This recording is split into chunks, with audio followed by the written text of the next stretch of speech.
We were supposed to hold a road that nobody even put on maps anymore. The order arrived at 0312 on a rain-smudged morning. Hold Route 238 for a while.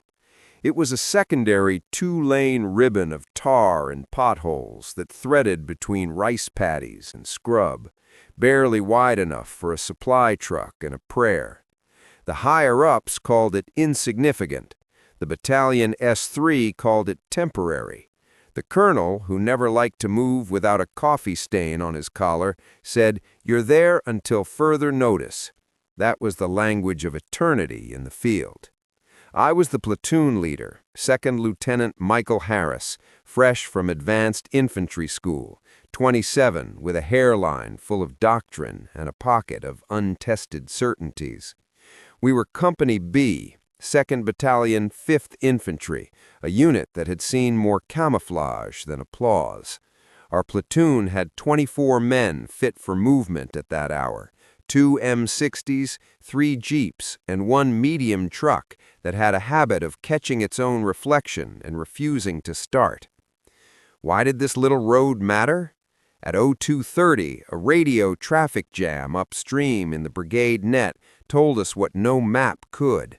The main supply route, Highway 7, had been cut, ambushed, cratered, and covered in burning trucks within a 30-kilometer stretch. Overnight, the axis for the whole division had shifted. All the supplies that had flowed on the steel veins of Highway 7 were now being diverted onto lesser arteries, roads that were never built to carry the weight of a war. Route 238 became the only clear conduit between the forward assembly areas and the front-line companies. Nobody told us what would happen if we failed. They only told us to hold it for a while. That word, while, is what you wrestle with in combat. It sits in your mouth like an unexploded ordnance. It can mean 20 minutes or 20 days. You have to decide without asking. We dug in at first light. The rain stopped overnight and left everything sullen. Low clouds, a light hanging mist, the scent of crushed mud. My men moved with the economy of those who have learned to prioritize heat and hands. Sykes, my sergeant, old enough to be my father and young enough to still purse like a drill instructor, placed the 2 M60s in an overwatch wedge that could rake the road from both approaches. He set claymore mines at the ditch where the road bent like a sneer to the east. Corporal Torres took the radio. His voice was steady because his jaw worked the steadiness into strings he could hold. We posted observation points on the ridgelines, hummocks of earth, a weathered farmhouse with none of the windows left, a bridge with its rails eaten by rust. We painted the world in watchful colors, shadow at 100 meters, movement at 300, a truck silhouette at 400. We were told to expect irregulars and small reconnaissance elements, which is the military code for a company trying to conceal a battalion-sized ambush. The platoon that held Route 238 consisted of men who could do ordinary miracles. Private Green, 17 and built like a mechanic's wrench, could coax a truck into life with nothing but prayer and duct tape. Baker, our medic, was a quiet man who had 3 children at home and carried their pictures like an extra ration. There was also Harper, who had come from a farming town and watched clouds the same way an artilleryman watched his fuse, timing the world. The men were not heroes yet. They were, practically, people with tools. And then the map changed. At 0810, the Battalion XO radioed down with coordinates and a whisper. A convoy of 80 vehicles would use Route 238 at noon. It would seek the safety of dusk. Our commander had to know what awaited that convoy. Creek crossings, narrow bridges, fields ripe for shelling. There were no engineers to widen the road, no armor to push flanks, and only a handful of chairs at brigade to stand on and scream for help. The order was simple: keep the road open, keep it safe, do not let it be cut. When you hold a road, you are a hinge. Everything else moves around you. Supply, morale, life itself passes over your asphalt spine. The men understood that. We prepared for a short, sharp fight and assumed that when the convoy arrived, we would be a spark, it would flare, then a brigade would bring an extinguisher. That assumption would be a mistake we paid for with blood and cold. Morning ghosted toward noon like a body clock on borrowed time. Patrols went out in 2s and 3s to sweep the ditches. We checked for the signs, disturbed grass, odd footprints, cut vegetation where a heavy vehicle had dragged through. We found nothing until 11:50, when Torres heard a transmission that made him sit up like a man who's just swallowed a hot coal. Engineers, Highway 7 convoy has been engaged. Requests for relief denied. Alternate route set to take 238, ETA 1200. No one on the net said why relief was denied. That is another kind of silence, the one that disguises political calculation. We watched Route 238 like a hawk watches a mouse, and at 12:03 we saw the convoy. First a military jeep, then a string of soft-skinned trucks, fuel bladders bobbing in their beds, rations boxed like votive candles, men riding on crates, faces set into strips of sunburn and salt. They rolled like an army of ants into a trap they hadn't seen. At 12:07, a low pop shivered through the air. A fuel truck, 30 vehicles in, its cab exploded in a bloom of orange. The convoy didn't scatter so much as it folded into itself, a human accordion. Men leapt for ditches, cargo shifted, and for a second the entire line of trucks seemed to be a living thing convulsing. We opened fire. The M60s painted the road with tracer lines and the smell of burning oil. We called in contact reports. We fired at silhouettes between the rice paddies. Enemy fighters, camouflaged and fast, had brought RPGs, a few light mortars, and a cunning that turned ambush into massacre before the trucks remembered to be scared. They had positioned themselves in the fields, in roadside culverts, behind irrigation pumps. We did what we were trained to do, establish all-around security, protect the wounded, and keep the artery open. Trucks that could not move were pushed aside, burned-out shells pulled into ditches. Men on both sides of the engagement became the world's most indifferent neighbor, focused on the particular, not the possible. Sykes called for artillery, and for a terrible hour we were the axis around which destruction measured itself. The enemy withdrew under cover of smoke. We counted our dead by the burn marks on uniforms and the absence of breath. The convoy lost 30 trucks. The forward companies later said that supplies meant for them had to be rationed for a week. Our platoon had 6 casualties, 2 dead, 4 wounded. We did not, that night, feel like victors. We counted instead the mechanics and the prayers that had seen men through. The first answer to the central question, why this road was suddenly vital, came almost immediately. Highway 7 was gone, and Route 238 was the only alternative. But the deeper question hung in the smoke.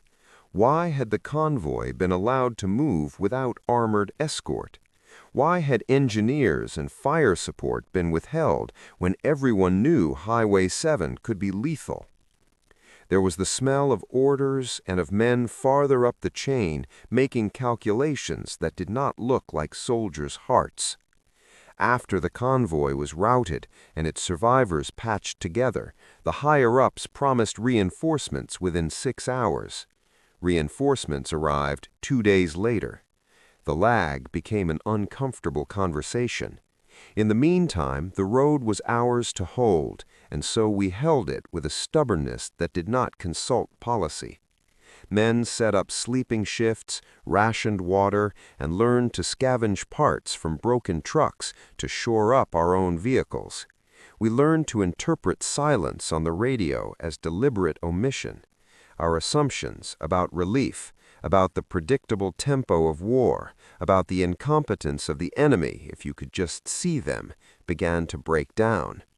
The enemy was not a ragtag band. It was a force patient enough to create the illusion of a secondary road and then strike where the division had painted itself thin. Their patterns suggested a mind. They were studying lines of movement, predilections of commanders, and the cadence of supply convoys. On the second night, an insurgent mortar platoon tried to render Route 238 unusable by cratering it under darkness. They fired from a tree line 300 meters west and adjusted with the confidence of a unit that knew how we would respond. They were probing us, measuring our panic. We learned that the enemy could do more than ambush. They could affect geography. Potholes became foxholes, and a crater could close a city. We adapted. We moved the heavier trucks forward at night in staggered runs. We set night flares and layered the road with tripwires attached to grenades in imitation claymores. It was ugly and technically questionable, but survival rarely asks for a procedural manual before it insistently arrives. Then the fog of day and the fog of blame collided in the battalion TOC.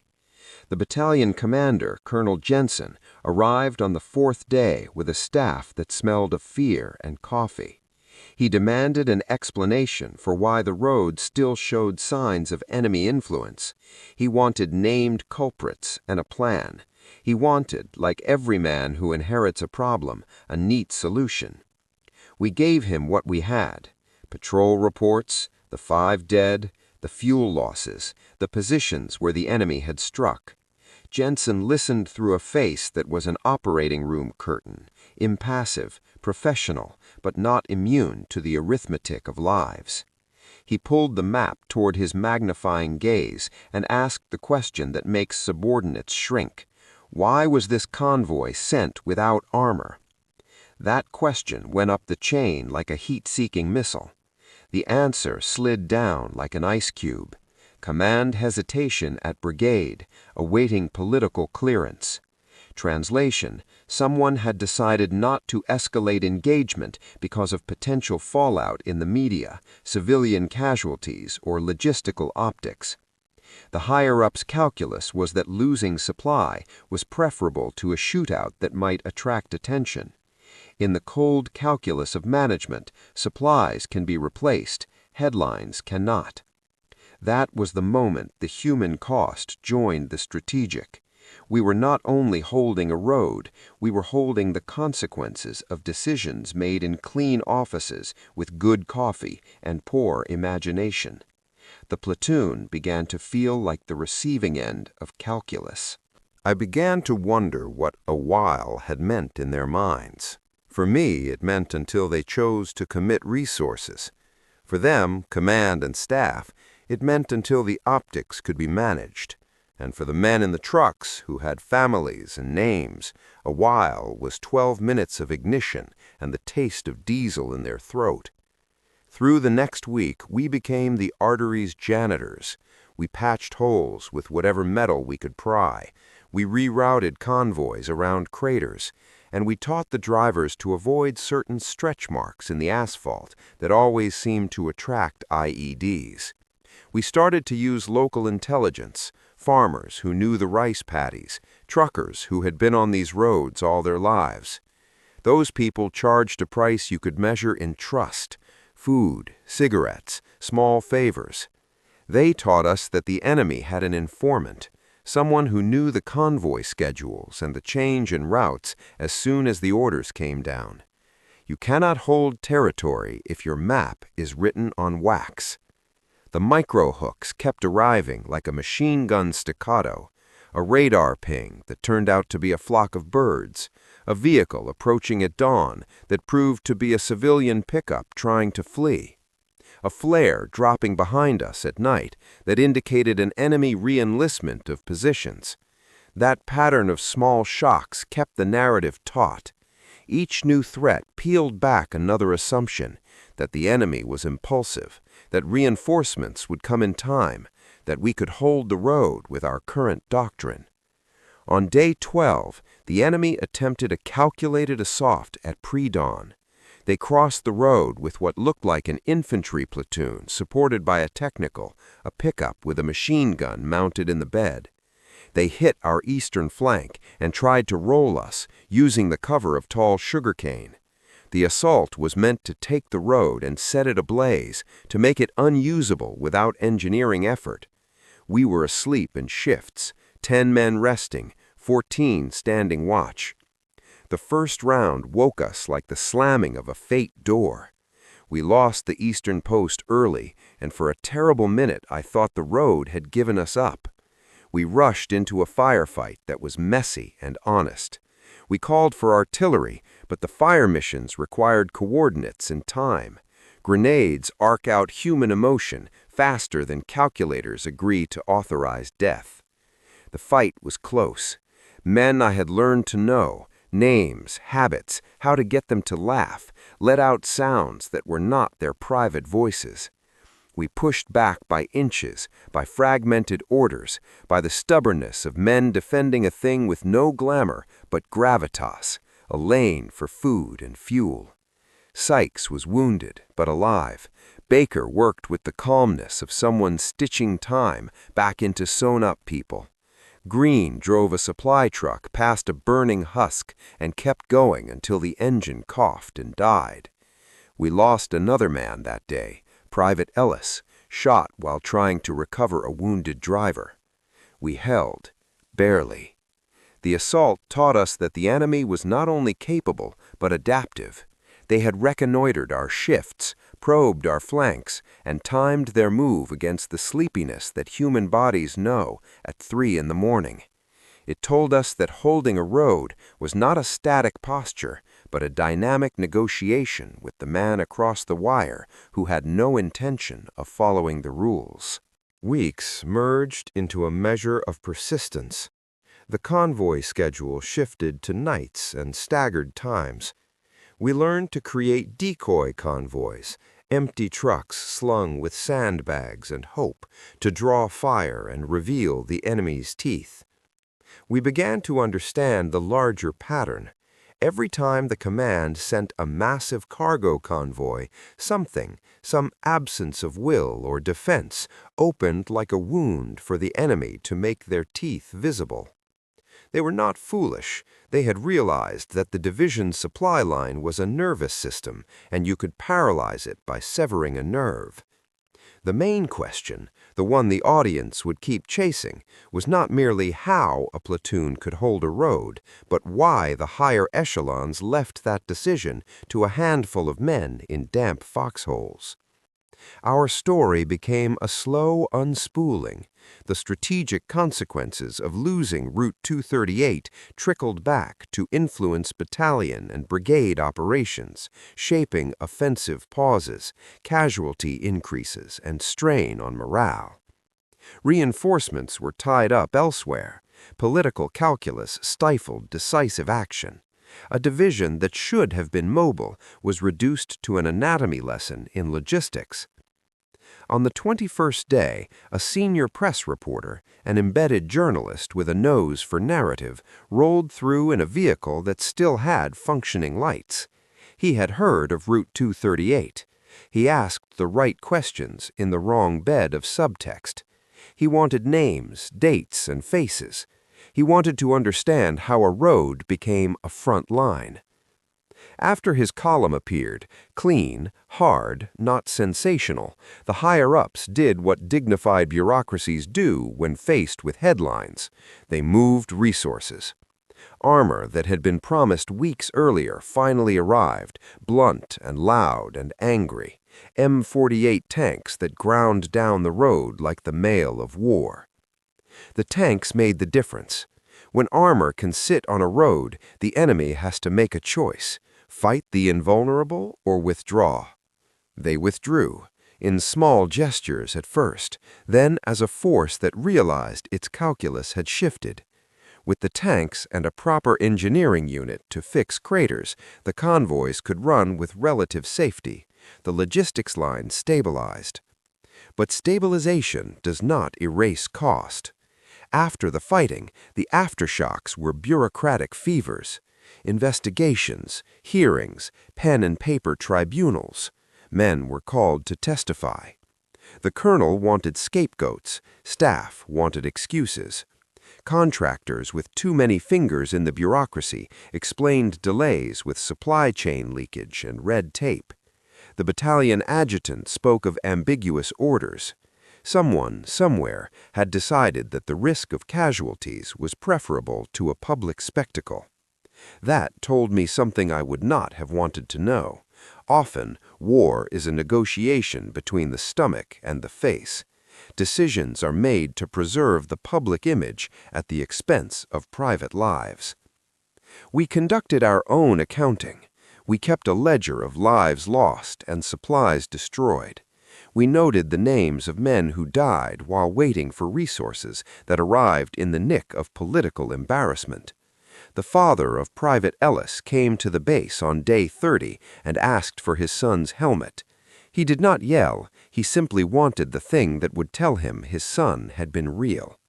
That helmet sat on the colonel's desk when he later tried to smooth the wrinkles of truth. There were competing interpretations. Some insisted Route 238 had always been a dead end, a red line on maps that meant nothing beyond local traffic. Others said the decision to divert convoys was unavoidable. The truth lay somewhere between, a mix of resource scarcity, overconfidence in the predictability of terrain, and an underestimation of an enemy who exploited what the bureaucracy left exposed. The final, painful clarity came when an after-action board convened and laid out the sequence line by line. They traced the ambush on Highway 7 back to intelligence failures, reports of IED prep and enemy concentrations that were dismissed as unconfirmed. They followed the decision-making path that led to the convoy approval without armor, a path littered with messages that were too worried about optics to risk early action. They found that the brigade staff had been instructed to keep levels of engagement measured by a political advisor. They found that the road was not just important because of what it carried, but because the pause of supplies had a cascading effect. Units at the edge of the fight had to ration bullets and food. Medevac times lengthened, and commanders were forced to delay offensives. In the simple arithmetic at the end of the board, it was obvious.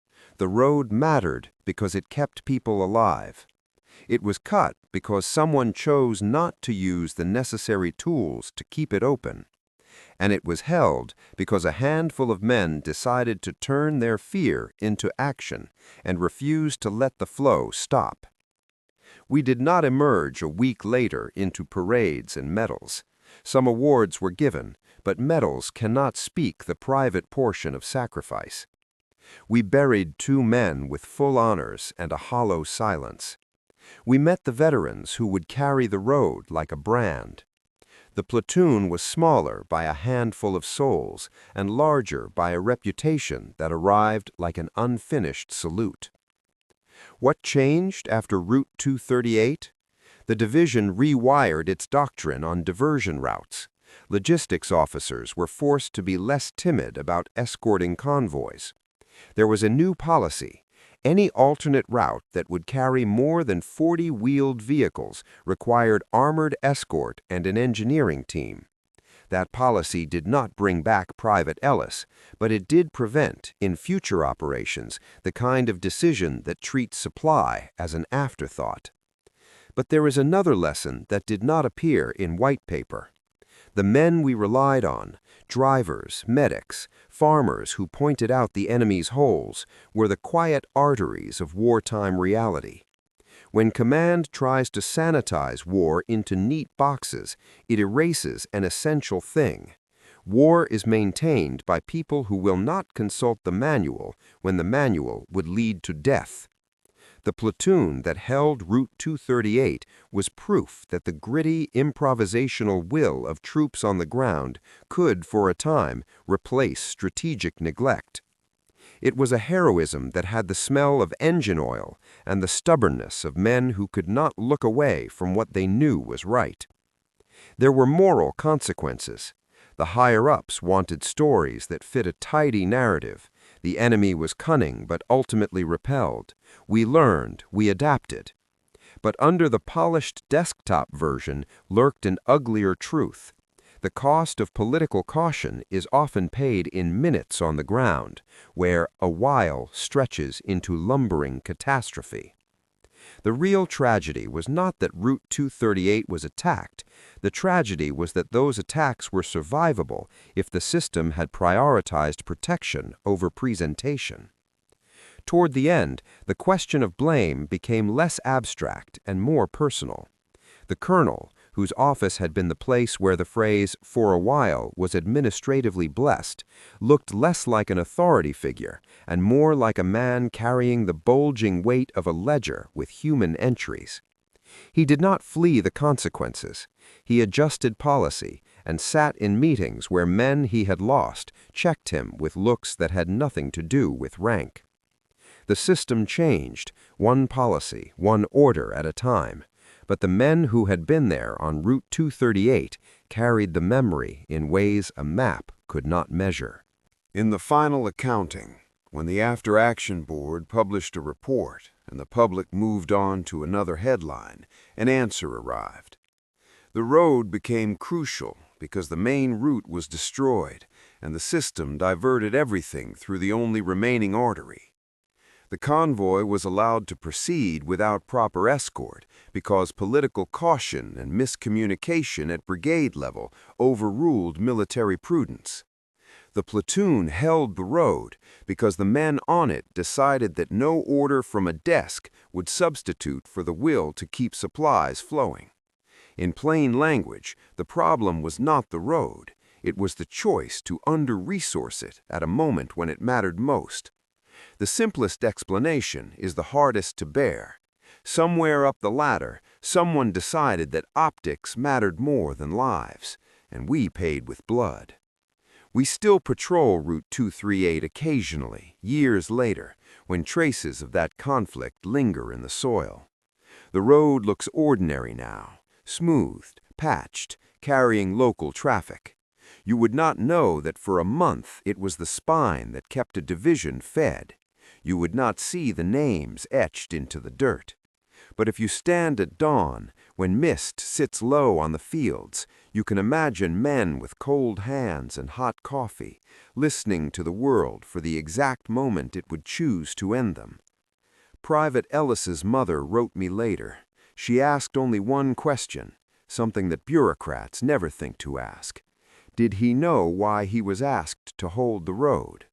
I answered simply, he thought he was protecting other men. He was right. And that is the scar. War teaches you that some things are unavoidable, but some things are the result of choices. Route 238 was unavoidable. The convoy sent without armor was a choice. The platoon that held the road did what men do when an order is thin with meaning. They filled it with action. We kept the road not because the higher-ups finally realized its value, but because the men on it refused to let the flow stop. In the end, the most honest lesson is this: never assume the road somebody else cares about will always be cared for. Sometimes the only care it gets is the hands on each rifle and the feet on each boot. Hold the road, hold the line, hold the memory. That is what a while became for us, a lifetime. After the dust settled and the tanks left a new set of grooves on the shoulder of Route 238, we tried to return to something resembling normal. Routine in a combat zone is never what you imagine. It's not a stable rhythm so much as a list of little compulsions. Check ammunition, check radios, check morale. The small things keep men from collapsing into the big things. We fielded inquiries, we gave statements, we sat through debriefs where officers with fresh pressed uniforms asked the same question with different faces. What could we have done differently? You want to answer parts of that with emotion, names, faces, but there is a grammar of war that requires objectivity. Still, the bottom line kept returning like a tide to the same shoreline. The convoy should have been escorted. When the inquiry pushed further up the chain, it revealed that the decision to divert convoys onto Route 238 had been made in the aftermath of what the brigade commander called a moment of constrained options. In plain English, a number of variables, political monitoring of civilian casualties, a fear of airstrikes escalating the conflict, and a shortage of armor, all parked like a traffic jam inside the commander's head. The result was a string of compromises.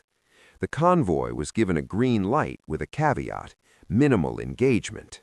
Minimal engagement in war translates into maximal risk to those on the ground who do the fighting. You can announce rules of engagement that sound noble in Kabul and Washington, but at the point where steel must meet flesh, they read as conditional mercy.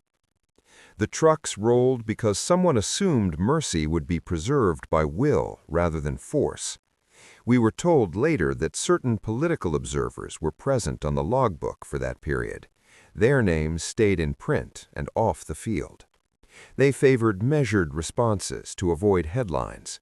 That explanation, while neat, failed to account for the human variables: truck drivers who had families, young lieutenants like me who had to call platoon members into chilly fog and tell them to risk everything for paper-thin promises, and sergeants who carried a different calendar, the one with dates of funerals written in ink that does not fade. In the months after Route 238, we tried to institutionalize what we had learned. Training priorities shifted. Convoys became a focus of company-level rehearsals. We simulated ambushes on routes we had once considered safe. We practiced immediate action drills until the choreography sank into bones. The engineers were told to prioritize alternate routes, and construction equipment was shifted to forward positions. Logistics planners were forced to present convoy plans with a security annex. If the annex lacked teeth, the convoy didn't move. Most of these changes were small, bureaucratic victories. They mattered because they were laughable until they weren't. The changes reduced the likelihood of a repeat, not because someone had learned to care more, but because someone had to be made to admit that not caring had costs. The men who remained from my platoon carried the day like a folded flag. There is a kind of silence that follows intense experience, and it hung over us for months. We ate together, fixed vehicles together, but we did it with an awareness that the world could tilt again without an audible groan. You do not get over the taste of diesel and smoke in your mouth. You learn to work around it. You learn to camouflage the memory in routines. Some of the small rituals were reverent. On every convoy we escorted after Route 238, someone in the truck line would tap the roof with 2 fingers, Ellis's tap, and it became a quiet superstition. Men who would never speak of religion would whisper prayers. Men who had been sarcastic their whole lives spoke names as if stating them loud enough would bind them back to the living. Those are the things that never make the after-action reports, and yet they are the only data that matters to the men who stay. There was a man who stayed longer than most of us expected, Sykes. He had a limp and an unpatched anger, but he remained with the platoon until rotation. He told me once over a burnt cigarette and a tin of coffee that you could not let decisions made by men with clean hands go unchallenged. They don't know what a while means, he said, a line that had the weight of someone who had learned the vocabulary of survival. They'll say a while and sleep fine. We don't get to sleep fine. Sykes's voice carried the truth that organizations are not moral agents. They are machines composed of men and women. If you want an organization to act differently, you make the machine uncomfortable until it changes. For us, discomfort came in bodies and in grief. For higher command, discomfort came in headlines and internal reprimands. The barometer that changed behavior was not solidarity, but public pressure. This is the hard part to tell. Change came, but it required a spotlight. The embedded journalist's column had been the ember that the bureaucracy feared. If the public had never known, perhaps we would still be wearing the same mistakes like old coats. This is a bitter observation for anyone who believes institutions correct themselves purely through competency. Often, institutions learn to survive on their reputation more than their conscience. We used the journalist's presence to press the case for better convoy protection. We pushed for armored escorts, clearing teams, and the constant presence of engineers. We tried to convince people higher up that a road is not merely asphalt, it is the lifeline of any operation. The response was bureaucratic. Committees formed, memos diffused, policy updates drafted. Those things are slow in the way glaciers are slow, effective only if you take the long view. The long view was the only view some of us had left. I started to wonder what doors the platoon had opened by taking ownership of Route 238. We had forced the institution to see a problem it had been reluctant to address. But we also left a trail of men who carried the knowledge as a burn mark. Leadership lessons were learned in the worst possible classroom, among losses and near misses. There were personal reckonings, too. I wrote letters home that no one read. I sat with my platoon in the evenings under a tarp, trying to reconcile the duty I had felt with the knowledge that I had not known enough to demand armor when it mattered. Regret is a slow teacher. It does not yell. It sits you down by the flare and keeps you company. In the months after the after-action reports, official language softened the edges. Tactical necessity and operational constraints became shorthand for choices that had ripple effects. Commanders at brigade level were reassigned, not for treason, not for cruelty, those are dramatic words reserved for dramas, but for failing to anticipate the consequences of political caution. They were not punished in blood, but they were, in the military sense, relieved of the positions that required them to make choices whose weight they were not ready to bear. The thing about consequences is that they are uneven. Those who pay the most are rarely those who made the choice. The men who died on Route 238 do not come back to testify at boards. Their testimony is in the silence that follows a convoy, in the tap on a roof.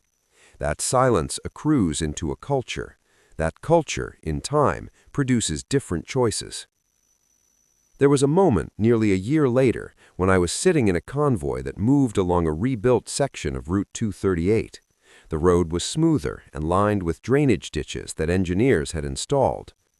A new sign, weathered by another season, read, "Caution, military traffic."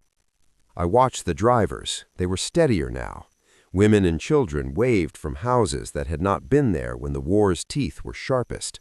The world had re-entered the rhythm of normal life. I also watched the men in the convoy, veterans from other units, fresh faces who had not been present for the earlier horror. They were not immune to the history beneath their boots. They carried the tacit reminder that the road had not been reclaimed by paperwork, but by men who had refused to let it die. They carried Ellis's tap in their hands, not because they were told to, but because they had been taught where courage begins, in small acts, repeated, until they become architecture. I sometimes wonder if the planners ever walked Route 238 without an escort. I doubt it. That disconnection between the place where decisions are made and the places where their consequences are felt is one of war's permanent tragedies. It takes a platoon's worth of courage to bridge that gap. There were quiet rewards, awards for bravery, commendations for holding the road. Those mean something to men who risked their lives and to families who clutched certificates in living rooms. Yet these are only paper salves for deeper wounds. The real consolation, if there is one, is that the policy changes that followed reduced casualties.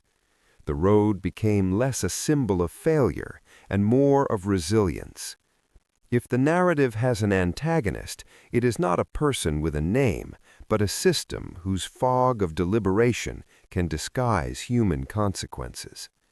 War is cruel enough without a fog that hides the weight of decisions. That fog allows for a while to be interpreted as something less demanding than it really is. The men of Route 238 taught me that language matters. Words like temporary and measured can be lethal in operation. They are not mere descriptors, they wield power. When I returned home after rotation, no longer a lieutenant, but a man with a string of experiences and a ledger of faces, I found that civilian life had an inability to translate simple phrases into the kind of moral weight they carry in the field. Friends would ask about the fight and expect a tidy answer. There is no tidy answer. There are decisions made to protect the public image, decisions made to preserve force, and decisions made by those closest to the ground. The moral calculus is not clean. Years pass. The men I served with scattered like the rusted truck parts that littered Route 238 in the beginning. Some re-enlisted and carried their experience forward into training others. Some left the service and took jobs where the road, literal and figurative, was different but no less precarious. A few retreated into quieter lives as if to prove that time could cover tracks. I kept in touch with some of them, letters and occasional visits. We spoke often about Ellis, about the small, stubborn things that had kept us alive. The platoon was a living memory, a place we returned to in the dark when the world asked for explanations we could not give. In the last meeting I had with Sykes before he shipped out for retirement, he said something I have never forgotten. We were sitting on the lip of a repaired culvert, watching a convoy pass beneath, its silhouette solid against the afternoon. He took a breath and said, "People will keep sending convoys down the wrong roads until someone holds them accountable. That's why holding the road matters beyond the road itself. It changes the calculus. It teaches the people above that a few minutes can mean a life."